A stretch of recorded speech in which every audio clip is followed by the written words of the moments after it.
Assalamu alaikum, Shaykh. How are you? Wa alaikum assalam. Alhamdulillah, I'm doing fine. Excellent, excellent. So look, we're going to go straight into it. Okay. Even Salman hasn't seen these, so Okay, yeah, mashallah. no time to think. It's supposed to be off the bat, Shaykh.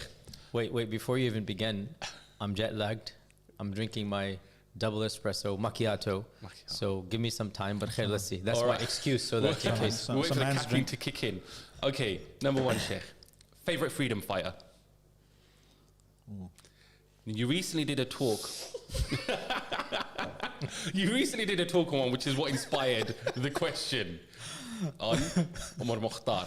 So I was thinking, between him, you must have read about a number of different freedom fighters. Is there one that particularly? Are you trying to get him arrested? I know, seriously. Like, are you like? Let's say historically, not maybe. I was thinking of modern times. Are you like Gaza literally today. like, which group? Which of these acronyms? It's like, subhanallah. Do you condemn Hamas? Favorite historical freedom fighter? MashaAllah. So, without a doubt, these are you're asking questions that don't have simple answers, and you want your round fire, and I don't do simple answers, right? There's different genres of freedom Don't fighters. worry, somebody's going to take a 30-second clip. That's not even the issue. Okay, khalas, yalla. Growing up as a kid, Umar Mukhtar's movie really did impact me. That's why I wanted to give the khatira, and I was waiting for the anniversary of his execution. Yeah. So the week that came, this and it just happened to be the exact same day. I saw that the other day with my kids. You know, yeah. And Line of the Desert. they were the khatira, the reminder. yeah. And then I started watching Line of the Desert. And then, for some reason, the day after, we're going to continue the film, Amazon Prime said this film is no longer available. Subhanallah, really? Wow, must have been a lot of people watching it, and then they took it out. Yeah, I mean the acting that was done, and then I watched it, believe it or not, in the Arabic with English subtitles. Okay. Yeah, I watched it in the 80s in the Arabic. So they dubbed it in Arabic? They dubbed it in Arabic, and then So for that some make- weird that makes it reason, halal. they put it in English subtitles. It was weird.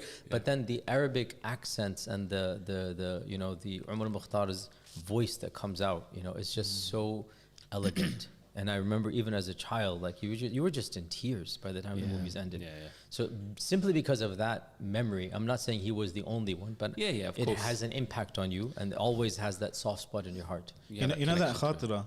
I noticed on YouTube there was some bits as though like it was edited or taken out, like it was don't worry. muted. No. It's just a don't know? mic error. No conspiracy. I was like, I'm no gonna ask him conspiracy. that. Yeah, okay. Who did you mention? Alhamdulillah. Because he was like, you know, there were some people at the time that were some And Muslim that- scholars. He said the Muslim ulama that were against him and, you know, Yeah. pro-Italian occupation. Like today, there are some Muslims that are, and then he was like, No, it's just the mic went out. Don't worry. I didn't mention any names. Convenient. Plus, I said it in the khatira.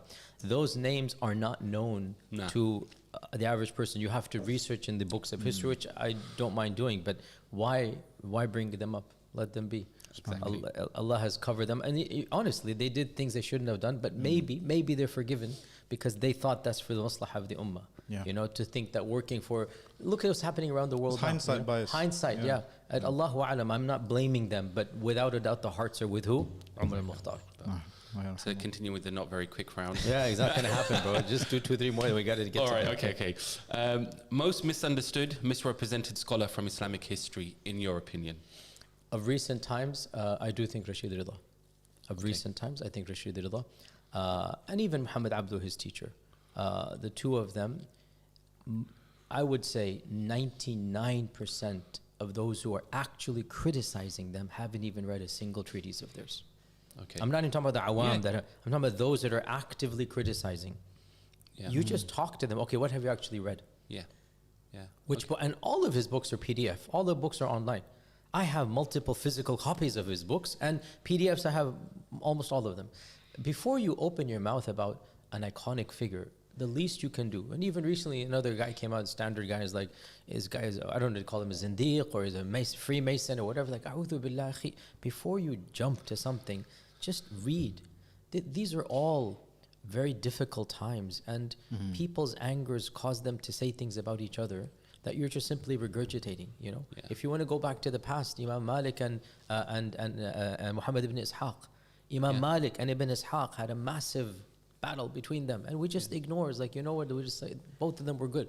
So yeah, of recent times, I would think without a doubt, Rashid Rida, because it's not a shade of okay, he was right or wrong. There's literally accusations of heresy and zandaqa, you know, and literally wanting to destroy the religion or being an agent or whatnot. Standard routine, and people who do so are simply not even aware of his actual writings and the battles that he faced. And subhanAllah, some of his even critics that were alive at the time were actually on a personal relationship with him, which means they viewed him as incorrect, but not like working with the devil or something. Yeah, like, you know, it's like, okay, I disagree with you, but you know, we're still Muslim brothers. The modern critics have completely disconnected from that reality. It's like Ibn Taymiyyah even, and his critics. Ibn Taymiyyah was on friendly terms as a person with many of those he criticized, right? As a human to Muslim, but he criticized their views. But the intellectual descendants of both sides have lost the human touch. And they've made it into something much more. But anyway, that's definitely one of the most misrepresented. Jazakallah khair. Should the Indian-Pak partition have taken place? It's a very sensitive question. It is. Very sensitive question. I speak as somebody who genuinely has relatives on both sides of the aisle. And I've visited my relatives on both sides of the aisle. And I can also state for the record, I've never lived in either side. So I am somewhat neutral. My parents were born in India. My father has a lot of memories of India still. And then they grew up in Pakistan. And so I'm, you know, Muhajir Pakistani basically, right? So it's a very difficult, and I'll explain why to those viewers that don't understand why, because this is important. The argument that is made is that the BJP and the anti-Islamic sentiment could not have happened if the Muslims remained in India. Because then the sheer percentages and the demographics would have not allowed for the rise of this strand. So the argument that one group makes is that the creation of Pakistan created an imaginary enemy, or not even imaginary, like a real, self-fulfilling prophecy. And that then allowed them to perpetuate this myth of Hindu-Muslim, you know, constant war. That is what is said from the one side that says that, you know, Pakistan should not have been created. Because they're not saying that BJP is good. They're saying we would have had a more secular and a more neutral India. That was the claim, or that is the claim that still people are making. And then the counter side to that is, well, that's a figment of the imagination. Riots began, massacres began even before, and there was no BJP. You know, 1 million people were killed in 1947. The largest migration in human history took place. The largest mass migration in all of human history to this day, and that's saying a lot, took place in 1947. And, you know, of the largest massacres took place, and this is before the actual creation of the BJP and the RSS get what. And so the counterclaim is that this is just wishful thinking.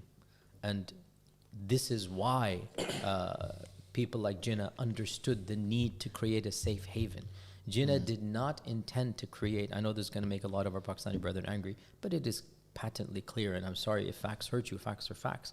Jinnah did not intend to create an Islamic republic. He intended to create a Muslim secular state. A Muslim state where Muslims were safe. He had no intention. I'm not saying it's right or wrong, whatever's happening now. His vision was to have a land where Muslims can be safe and feel free to worship. He had no intention of importing or bringing Sharia laws. This is something that is a back projection and a revisionism, and whether that's good or bad is a separate conversation, right? But why did Jinnah have this? Because Jinnah, knowing the founders of Congress, knowing the other people involved, understood that it's not going to be good for the Muslims. And I think overall, I would sympathize with that sentiment that had the Muslims of India remained, we would have still had a BJP version, and we would have still had massive problems. And anybody who visits the two countries, and I have visited the two countries, both have their issues and problems, but without a doubt, in Pakistan, being a Muslim, you can live dignified life. Nobody's going to, by and large, you know, harass you and intimidate you because you're going to pray in the masjid. So I think overall it was something that was for the good, but yes, there are ambiguities. I agree. And it is those you can feel sympathetic to both arguments, actually. You can. It's never black and white. You to can, most yeah. things. Yeah. Okay, Sheikh. Sheikh Yasir Qadhi today, closer to activism or pragmatism? And when I say activism, I don't just mean as we kind of see it out there, but in terms of revival, within the Islamic tradition. So, are you closer to activism or pragmatism today? I don't view this as an either or. Yeah. I am pragmatically active. Or actively pragmatic. I saw that one coming a mile away. Yeah. When I had this one down, I threw that one back yeah. at you. This is not an either or question. Because I am an activist at every level, except the political. I'm not really interested. Very once in a while I'll speak at a rally, but that's not what I want to do. That's not, personally, that's not my interest or passion. But I'm active at the preaching and teaching level. At all levels of preaching and teaching, I'm active within the Muslim community. I'm also not active in interfaith. I'm just not interested in that. Yeah. But preaching at the mass level, at the basic academic level, and at the advanced level, this is what I enjoy doing. And in all of them, I try my best to integrate reality, which means it is pragmatic. Yeah. Okay, good. Alhamdulillah. Connected to that, the favorite seminar you've taught over the years? There was one, and you've got to pick one, Sheikh. Yeah. The favorite seminar is modern theology. And I plan to do that again, inshallah, next semester at my masjid, modern theology. So modern issues facing the ummah, how do we resolve them? Which actually is a good segue to the topics you wanted to talk to me about. Okay. The next book you'd like to read? The next book I'd like to read. Yeah. Is it an unknown? The unknown unknowns, huh? To get Rumsfeldian. That's a good question. I have, so I'll tell you a little bit about how I purchase books. If a interesting title is reviewed and I see somebody talking about it in any of the WhatsApp groups or any of the email to Sam and I really like it, I'll go ahead and order it. And then there's a section on my desk that just stays there for, don't ask me how long. It just stays there. It will not be put on the shelf until it passed through the process. So what is the process? At some point in time, Allahu Alam when, that big pile will then be opened up one by one, skim through, the introduction read, get an idea of what the author is saying. The book is signed and dated. Every single book I have is signed and dated. I do not believe in stamps in this regard. I want that personal touch here. So it is signed and dated, and then it is put in its appropriate category. Because obviously at this stage of my life, it is difficult to read a book cover to cover. So over the last few years, I have done that to many dozens of books. So I have selections out there one of the books I'm waiting to read is actually, and again, it's not necessarily the most important one, but it's I'm personally interested in the famous academic, Islamic studies academic Michael Cook, who has a lot of good and bad. He's released his final book, he said it, which is the history of Muslims. It's like a 1,000-page book, massive book like this. And it's actually very, very well written. And so I want to read that cover to cover. It's one of the books I'm really wanting to read cover to cover because somebody like him, when you get to that level, and I say this as somebody who strongly disagrees with many of the ideas and views, but also respects aspects of his writing and his erudite grasp of the classical and the modern tradition. Somebody like him, when he writes, he's not writing after having read 2 books per chapter. He's writing after having read 200 books. So what you get is the distilled summary from the mind of, again, I strongly disagree, but he is a genius. I know it sounds weird to some of our viewers, but there are people whose views you can strongly disagree with in some aspects, but their minds are very, very formidable. different. Yeah, it's like they definitely bring something to the table. Any book that he has ever written, I challenge anybody to read it and not be impressed by the content and the analysis, even if you disagree with it. Yeah. He's a thinker, a genuine thinker. So he has just written an entire summation of the history of the Muslim world from the beginning up until modernity. It's literally like a massive tome like this. So to me, this is necessary reading. and it's been lying there, right? I can see exactly where it is from my desk. And so when the time comes, inshallah, we're going to do that. Okay, inshallah.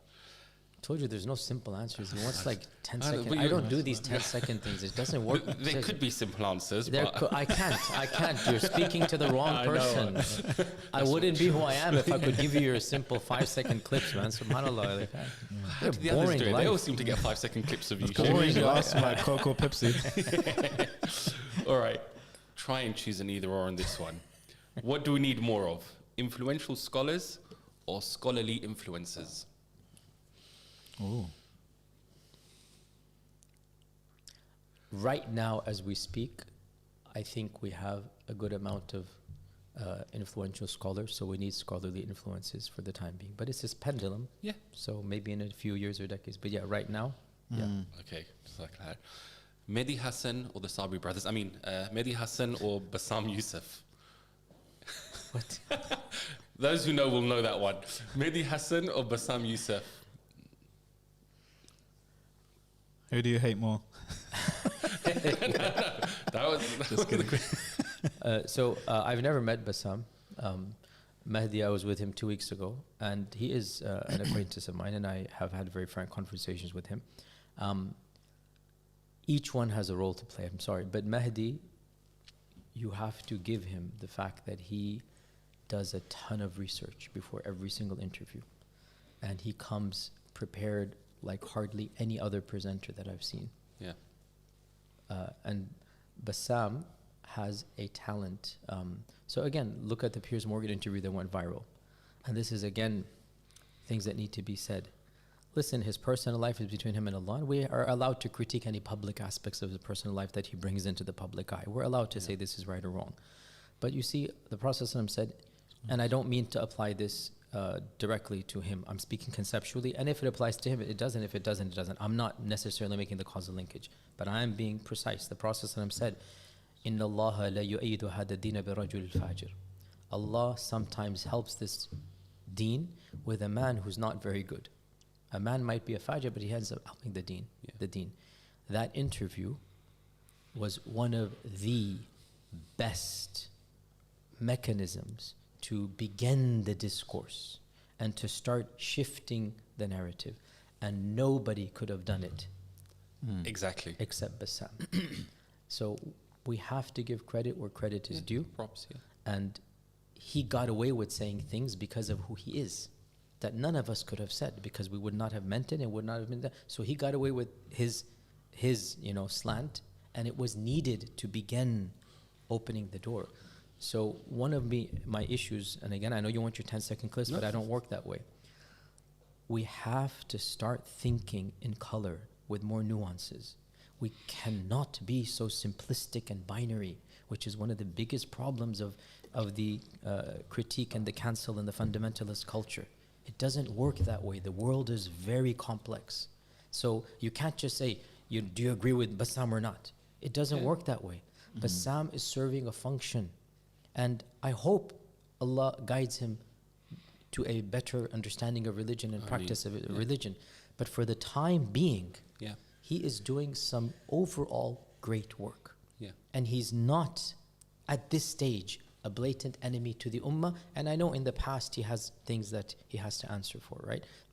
So at this stage, I'm not going to work in any manner or shape to somehow minimize his voice. Or to, not that I even had the power to do that, but no. Does this mean we invite him to our masjid? No.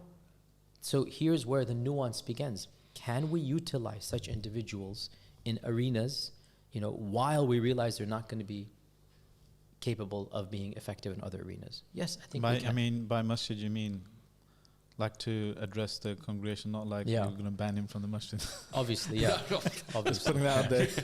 Obviously. No, I mean, because, some of our youth, so I'm not going to mention the name because he didn't bring to his name, but a very famous comedian came to Dallas of a Muslim background. Yeah. And our youth were like clamoring, let's get him to my masjid. I'm like, it is not befitting that this person who has no hayba, no nobility, his crass jokes, he's funny, great, but the masjid is not the platform for this type of person. I said, if you were to hire a hall and have a youth event, right, not under the banner of the masjid, and he serves as we tell him that the goal is to have a positive role model for the youth, and he agrees that that's why he's coming, I can see that I'm not going to be there. The masjid board should not be there. Our masjid should not sponsor. In disguise. In disguise, yeah. I don't have the wardrobes you do with all the mustache and fake mustache. You should bring one of those to your show, because I know you do all those weird things. So maybe one day you should just put the weird fake mustache on, and your viewership will rise. As long as it's in a Go youth into his event. other channel now. straight into his other channel. So Yeah. to answer your Game Edna. question, neither of the two is without issues, but Mahdi is far more educated and academic, and comes researched. And if we were to have a debate with somebody in the political realm, I ask you, can you think of anybody better from our side to represent? No. This is a shame, isn't it? Well then, whatever criticisms people have of him, some of which might be legitimate, Yeah. needs to also be put into context with what he brings to the table. Yeah. No, absolutely. And Shaykh, to be honest, I mean, I asked that question. I just gave you two names, and it was important that nuance did come out. You know, people think about, they might just say, oh, Mehdi Hassan or Bassam Youssef based on personality. But all of that layering, I hope people can really appreciate that, because it's about ultimately accessing audiences that I guess we yourself can't even, you know, let alone a lot of other people. And so it's important that they get those voices heard as well. So the last one, inshallah, and this is a lot easier. The next country you plan to visit for the very first time, and if it's not a country, then a city at least. I've been thinking of going to Albania. The reason being that it is a Muslim majority European country, and I'm very interested in European Islam. So I was literally I haven't even thought of when or where, but like very interesting question you're asking. I love to go to places where there's history that I don't know. Yeah. And so I like touring. So last year I went to Prague in the Czech Republic, just on my own, just I could go and see the history there. And then I went to Vienna. Unbelievable. The amount of history in Vienna. Yeah. It was a superpower. Yeah. And you go to the museums. I'm the type of guy who spends 5 hours at the museum. And I'm that guy. I go to every single cubicle and read what's on there. Get a That's me. selfie. That's me. I don't take selfies at museums.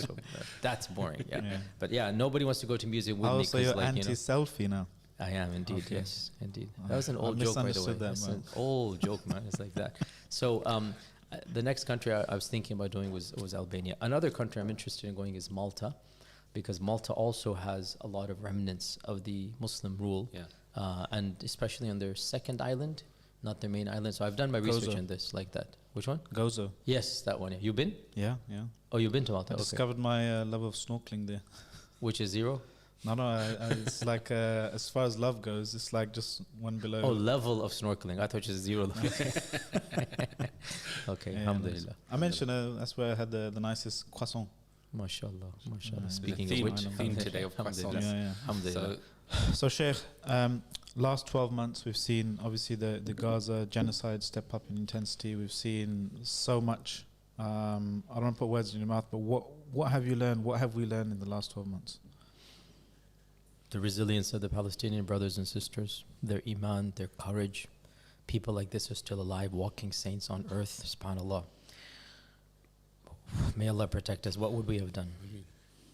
May Allah protect us, I say this from behind closed doors, from behind chained walls. They're the ones freed. So they're the ones liberated. Sorry, they're the ones chained up. It is as if they liberated the rest of the world, even though they're the ones chained up.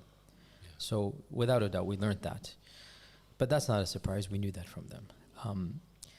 One of the lessons that we learned, and one of the painful ones, and I say this bluntly because there's a genocide that is going on for a year, is the fact that us Muslims in the Western world, all of our strands combined, have failed in one aspect. I'm not saying they're failures. They failed in one aspect, and that is giving us civilizational strength. No matter what you want to say about their successes, and they have successes. Every strand has done much good. May Allah bless them. But one area where clearly we are disconnected from the worlds we live in is civilizational clout. By civilizational clout, I mean social and political and economic. That's what civilizations are built on. And military. And? Military. So I'm talking about Western Muslims. I'm not talking about, so there's two separate categories. So I'm not talking about, that's a given, without a doubt. But my conversation now is about us. It's so easy to point fingers there, and we should. And it's a shame. How can you have an army at your disposal? How can you be the ruler of a country? How can you have billions and you're just watching this? That's between you and Allah. But I am more concerned about me, myself, and I, and us here. What are we doing here, right? My priority is us here. We don't have armies at our disposals. But we are citizens in the very countries that are endorsing these policies. And we have failed ourselves to have the difficult conversations and to plant the infrastructures needed. We're still debating things that we used to debate 50 years ago, our nation state identity. We're still debating voting and protesting. And so in the last 11 months, my own rhetoric and khutbahs and lectures about this have become extremely blunt. I've lost all political correctness because it's a genocide. It's a genocide. Lancet estimated 250,000 Palestinians have died. Indirectly, 250,000. And see, the thing is, the sad thing is, subhanAllah, even if tomorrow the bombing were to stop, Gaza is in ruins. What are those 2 million people going to do? There is no infrastructure. What are they going to do? Where are they going to live? Where are they going to send their children? Where are they going to get medical aid?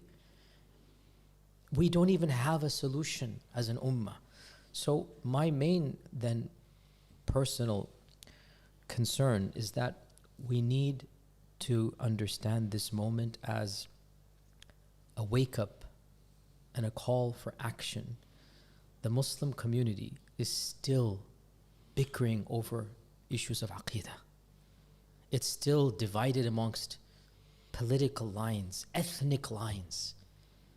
If this is not going to cause us to wake up and come together, then what will? And we as well have to have some very, very difficult conversations of the level of participation. And here's where I don't have answers. What does it mean to be a Muslim politician? I don't know. But I do know that being apolitical and sticking your head in the sand and running away shouting kufr, haram, shirk is not going to get us anywhere. We need to take ownership without feeling any guilt. This is our land. I find it shameful that you in this country, and allow me to be blunt because I'm an American, I have an excuse, we're less than 1%. 10% of London is Muslim. At least 7-8% of the country is Muslim. I find it shameful that that is not manifested at the cultural level, at the socio-political level, at the economic level. Why not? Why is there still this isolationist tendency to just cut off and to build these walls between you? And one of them is wala and bara issue, one of them, but it's not the only one. That's why we need to go back to this misconstruction of wala and bara, because it has quite literally acted as an impediment to civilizational izzah. Once you take ownership and you start speaking in a different manner, this is your land. You are British. Raghma anfiqu, as they say in Arabic. Whether you want to call it this or not, you are British citizens. Own it. There's nothing wrong with that. It doesn't go against wala and bara. Who taught you this? They're wrong. So once you understand you have ownership, then you understand it is your duty, not just in the eyes of Allah, but even, you can use the rhetoric, nothing wrong with that, even your patriotic duty, that to make this country a better country, a more moral country. Once your paradigm shifts in this regard, right? And there's many impediments. The one that irritates us the most should be the religious impediments. It's not the only one. The religious folks who don't understand this, sideline them, bypass them. If you can't reason with them, just get to the ones that can be reasoned with, right? Ignore them because they are an impediment to a necessary. Imagine if 10% of your parliament was understanding of the reality of Gaza, which they aren't. And they could easily be if the Muslim participation was of that level. But the problem comes, as we're all aware, Muslim politicians have to compromise this and that. The whole 9 yards begins, right? This is the awkwardness. I don't have solutions. I don't. I've given generic answers. Yeah, sure. I've given generic. Ulama should not run for politics. Yeah. I think Ulama should not be at the forefront of running. But people who love Allah and His Messenger are far better than people who don't believe in Allah and His Messenger. And to have some people like that in office, even if it comes at a personal cost to them, yeah. it's a reality we're going to have to take. You know, Shaykh, I just kind of synthesizing a lot of what we've said so far and even this point. You know, when October 7th and the genocide started after that, I think for the first time, and I'm obviously very plugged into different Muslim professional groups, I had a number of different Muslims contact me going through a state of depression. And their depression was based on, we drank the Kool-Aid. We believed, you know, they're younger, that we're part of the fabric of this society. We're involved, we get involved in everything. They don't have the cultural hang-ups that my generation would have. Yet everything has been so one-sided. And they don't know how to deal with this. And so there is the political dimension. And to be honest, Sheikh, the call for political participation and having Muslims in key positions hasn't really changed. The last 10, 15 years, we've seen a lot more of it. But this is probably the worst in living memory, I've seen at least, of what's going on. And so the question could be raised, shouldn't we be trying something different? Of what course. That different is. Of course, without a doubt. I mean, I've said this bluntly at Epic Masjid when I give khataras and lectures. I've said this multiple times. I am not somebody who naively believes that political solutions are the main solutions. Without a doubt, the main solution will always be at the personal spiritual level. Yeah. Without a doubt, you and your relationship with Allah, and that multiplied by every single Muslim around you, that is where it begins. But that doesn't require anything other than khutbahs and durus and incentivizing them. There's no impediments to that. Nobody's going to disagree with that. We don't have, the only hang up there is the person himself. And then, inshallah, Gaza should act as a catalyst and activist to be a better person. So we're not getting pushback from anybody when we go and say to them, hey, pray 5 times a day, believe in Allah, be a good Muslim. That's without a doubt number one. But then number two, media, politics, influence, power. And there's nothing sinister, because again, I saw an interview here in England where somebody was trying to criminalize the concept of the Muslim vote. Yeah. There was some politician saying, oh, there's a Muslim vote and whatnot. And I wish you had somebody like Mahdi or others at that stage, because the person couldn't respond back. It's like, so what if there is? Own up to it. So what? They're British. They have the right to have their point of view, just like you have the right to hold your point of view, and we argue it out. And the polls are the end. That's exactly what democracy is. Own up to it. You don't have to feel guilty. Stop feeling guilty about wanting to make this country a better, more ethical country. You say, I don't care, you call it Muslim or not. I don't want my country sending bombs and aid to this apartheid regime. It's as simple as that, right? There's this fear from your side, it looks like to me, to just take ownership of this. What is the attack? You're being quintessentially British by wanting to vote? Sure, make it. You want to make it identity politics? I'm making it about children dying. Just flip the script on them. Take ownership and push back. It's really quite simple. And you guys have what we do not have. Alhamdulillah, we have what you do not have in many ways. We are leaps and bounds ahead of you in terms of thought. But you guys have, percentages. Yes, The power of numbers. Concentration, yeah. Concentration. France, unbelievable. It is estimated, it is possible within a few years, 25% of France is going to be Muslim. Inshallah. 1 out of 4 people. But you and I both know, and I don't say this to demean or to put down our French brothers and sisters, but to encourage them, that they are of the most apolitical European Muslims on the planet. It's not a surprise then that Marine Le Pen is going to be potentially the next prime minister, because our own Muslim brothers are still saying that voting is haram. They're not going to go to the polls. I'm not saying voting is wajib. I'm not saying voting is the number one mechanism. But if you're going to sit back and debate and bicker and whatnot about this, don't be surprised when the next Nazi party comes in and starts deporting. Marine Le Pen literally said on live TV, any imam, even third generation born and raised here, his great-great-grandfather came. If he says something we don't like, I'll deport him and send him back to Algeria. What blatant racism. And you're just sitting there debating, oh, voting is haram, the kuffar this and whatnot. I'm sorry, you just have to let the kids bicker and just move on, become adults in the room. This is what I'm frustrated about with European Muslims. The leadership of the European Muslim community really needs to get its act together. We actually have an excuse. We are less than 1% of the country. Canada is 7%. Australia is almost 7%. Yeah. UK, 8%? 7, 8%? 6%. They say 6. Yeah. Not including the illegal Wink, wink, immigrants. nod, nod. But, okay. In the major cities, you are definitely much higher. overrepresented. Okay. And we've got a Muslim king. And so. Manchester, London, Birmingham. Your viewership that's not in England should know you're cracking a joke here. So like it's an internal joke you guys As have. Yahya Butt says, he's an Islamophile. So, King Charles.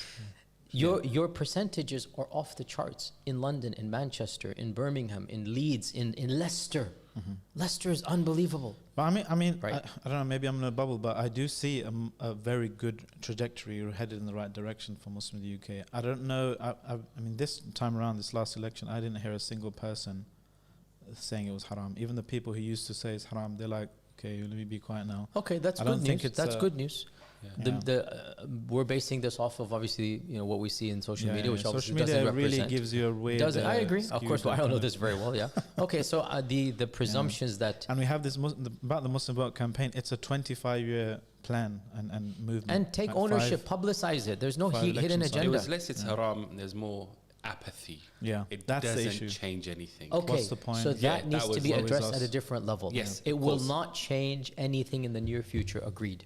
Yeah. But you are laying the foundations. And I gave one simple example when I spoke with Brother Jala from the Thinking Muslim. I Yeah. gave one simple example that you guys, 20 years ago, was your first Muslim MP. Very left-wing, secular, hardly just identifying not even as a Muslim. Your first MP that was of a Muslim background was barely 20 years ago. Yeah. If that guy hadn't come, you wouldn't have a hijabi or a bearded guy, praying 5 times a day in Congress, in your parliament. You wouldn't have that. You have to understand this takes stages. And once again, our simplistic, overzealous but good, sincere youth, and especially the clergy and whatnot, they expect immediate victory. This is a long-term strategy. It's a long-term strategy that is not only halal, it's also a part of who you are. There is no hidden agenda when the far right comes. What's your Fox News equivalent? What is it? The Daily Mail. The Daily Mail? No, the No, TV GBN. station. Huh? GBN, Great British News. GBN. Yeah, whatever it is. When the Yeah. GBN comes, own it. Yeah. They're going to take my clip, as they did in Sweden. When I went to Sweden, they took my clip and they made a twist to it. They're going to take my clip. I was like, well, there's nothing to take here. He's telling you to be quintessentially British. Be a part of the democratic process. There's nothing sinister about that. Because it's a long process, slow process, that kind of explains why you call it like one of the failures in our response to Gaza. So we're kind of just bringing it back to lessons from the last year. But we weren't prepared. We're still reactive. Yeah. There's no Trying to strategy. play catch up. 100%. There's no. We weren't prepared for this. Who's the leaders, the movers, the shakers need to come together, and a few of them should be ulama, but the bulk of this needs to be political activists. Have a few ulama who understand, put them in a room, and chart out a course. This is not a secret hatch or a plot. This is protection of our rights as minorities. Other groups do this all the time. Yeah. Other groups do this, and that's why they're so successful. We, on the other hand, are still bickering over issues of no concern to the ummah. And again, as I said, we have multiple problems. One of the biggest problems internally is the appeal of simple-minded fundamentalism. It has to be said, once you become religious, if you're not religious and you're on the fitrah, all of this everything that I said in the last hour and everything I'm saying makes complete sense. Yeah. Once you become religious, frankly, there's a level of indoctrination that occurs. And I know because I've been through it. There's a level of narrow-mindedness that occurs, and all that I've said becomes problematic because your fitrah itself, believe it or not, has been, diverted, call it corrupted, whatever it will, until the bare truths that we're all Muslims together, which your grandmother would understand. My grandmother would understand that. They sound, oh, this guy's watering the religion down. A'udhu billah. Allah says in the Quran, Inna hadhi ummatun wahida. Allah is telling in the Quran, wa'tasimu bihablillahi jami'an wa la tafarraqu. The Prophet is saying that I'm commanding you that you come together as one and not divide. This is not some watered down Ikhwani version as the critics say. This is Islam. And Allah wants us to come together. And what unites us is much more than what divides us. So as I keep on saying, those issues that are sectarian, take the madrasa students, lock them in a room, have it out for half an hour, and then when time for salah comes, go and pray, and then have some croissants and crumpets, quintessentially British. Have your tea with your little scones, with your little finger pointed up like this, and come together for the sake of Allah, because what unites us is more than what divides us. And I was going to say, Shaykh, because we spoke about Gaza, on a positive note, because we can get sometimes into this self-cycle of depression, but unbelievably, in the last year, we've also seen some amazingly inspirational stuff from the Muslim community, getting together, rallying around people who wouldn't identify themselves as practicing, but they've gone out, they've sacrificed their time, their money to do something for our Their brothers reputation. and sisters. Yeah, their reputation. careers. In ways that you wouldn't have seen before. Honestly, like, you know, people, youngsters going into universities, you see the university encampments,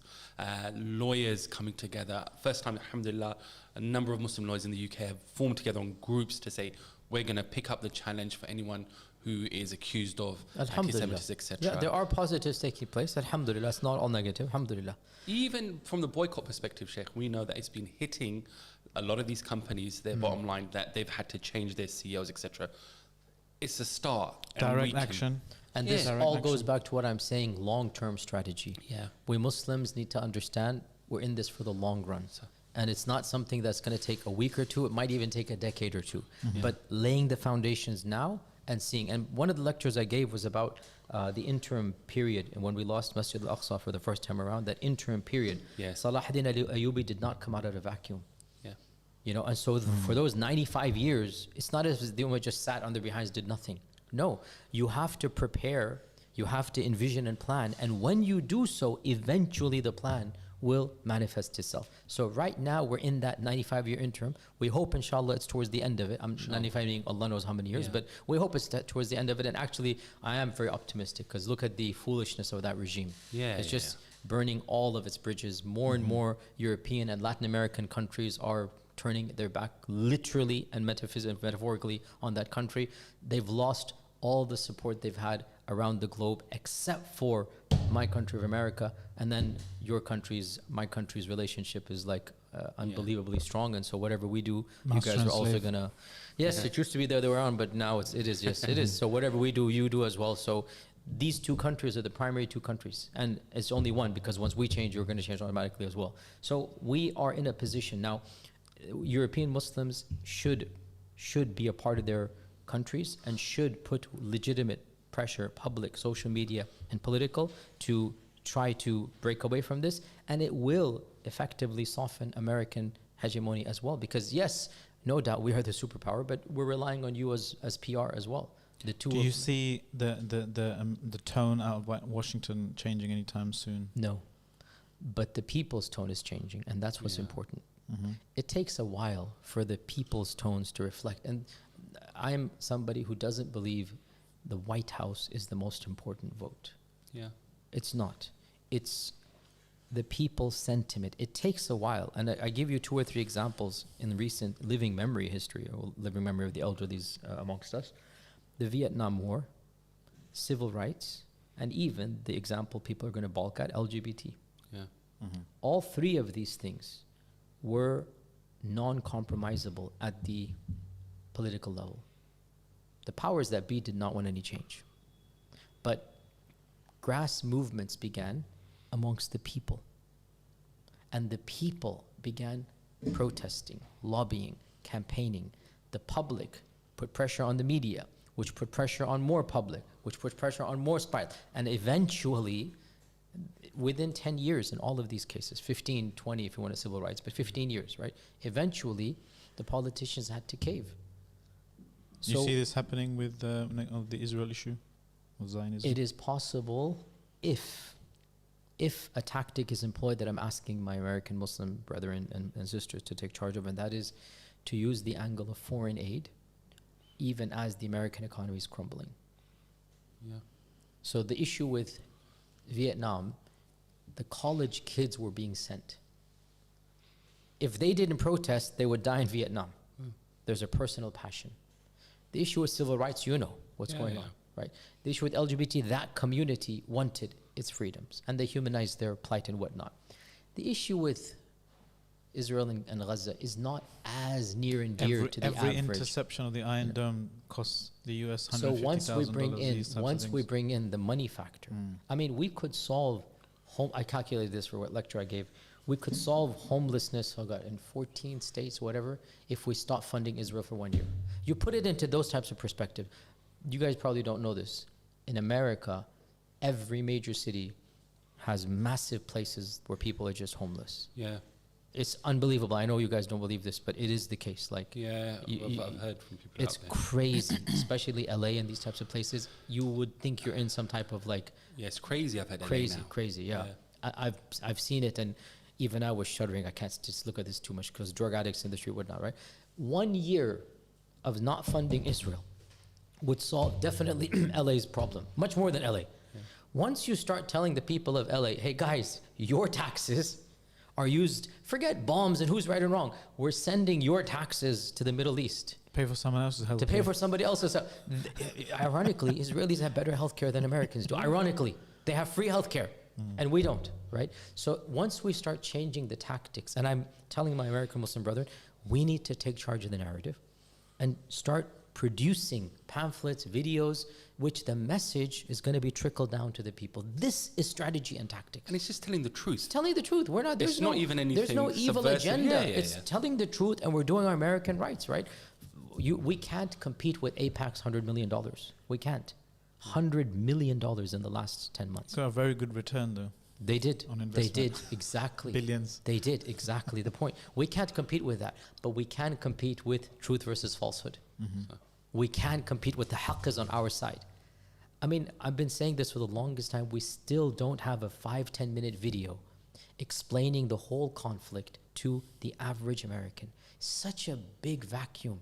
And I say this on the podcast, hopefully one of you guys hears this, right? Such a simple concept, a cartoon even, or a bunch of actors, or two people conversing. And you script, I'll help you write the script, or get some people even better than me. Can you believe, if you want to tell your friend about this conflict in 5-10 minutes, I can't think of one thing to send them. Like a properly done, professionally scripted, cartoon or video about two people having a conversation with two opposing sides, and by the end of it, the one on the correct side convinces the one on the wrong side. But the simple facts out there, it's not there. Such videos would go viral.